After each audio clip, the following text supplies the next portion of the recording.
What if you could have the same file in two different folders, but it's not a copy, it's the exact same file? Edit it in one location and the changes appear in the other location instantly. Delete it from one folder and it still exists in the other. This is possible in Windows through something called hard links, symbolic links, and junction points. They've been built into Windows for decades, but most people have never heard of them. A hard link is the simplest. It creates a second entry pointing to the same file data. Both entries are equal. There's no original and copy. They're both just pointers to the same data on the hard drive. A symbolic link is more like an advanced shortcut. It points to a file or folder path. When you access the symbolic link, Windows redirects you to the target. Unlike a hard link, if the target moves or gets deleted, the symbolic link breaks. A junction is similar to a symbolic link, but it only works with folders, not files. Junctions were introduced in Windows 2000 before symbolic links existed. Windows still uses them internally for backwards compatibility. Here's the key difference. Hard links share the same data. Symbolic links and junctions just point to a location. Let's create a hard link and see what happens. Open Command Prompt as administrator. Navigate to a folder using CD command and create a file by typing this. Now create a hard link to that file. Windows says, hard link created.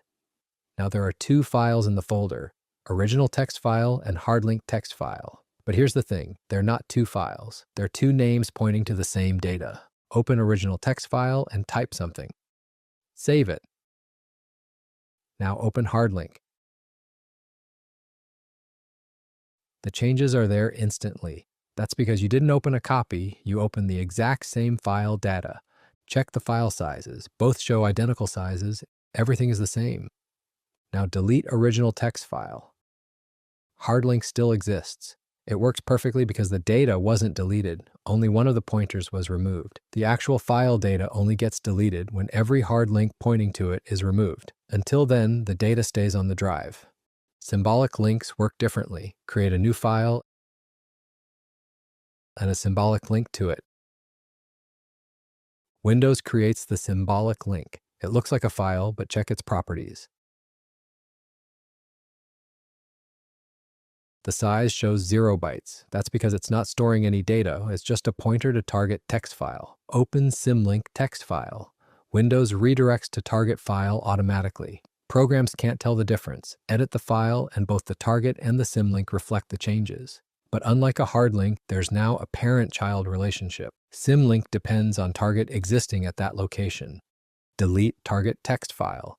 Now try to open Symlink text file. It will simply not open. Junctions work like symbolic links, but only for folders. First, create two folders. Call the first one however you like and put some files in it. Now create a junction that points to it. Windows says junction created. Now there's a folder called link folder that appears to contain everything from that original folder. Programs can't tell the difference. When software accesses link folder, Windows transparently redirects it to that original folder. Everything works as if link folder is a real directory with real files. But here's the important part. The junction is transparent. If you create a file inside link folder, it's actually created in the original folder. If you delete a file inside link folder, you're deleting it from the original. The junction is a redirect, not a copy. Any changes made through the junction affect the original folder instantly. Here's what this reveals. In Windows, files and folders aren't as simple as they appear. A file is really just a name pointing to data on the hard drive. Program files, system folders, and various compatibility redirects all rely on links. And now you know, when you see a file, you're not seeing the file itself. You're seeing a link to where the file's data actually lives.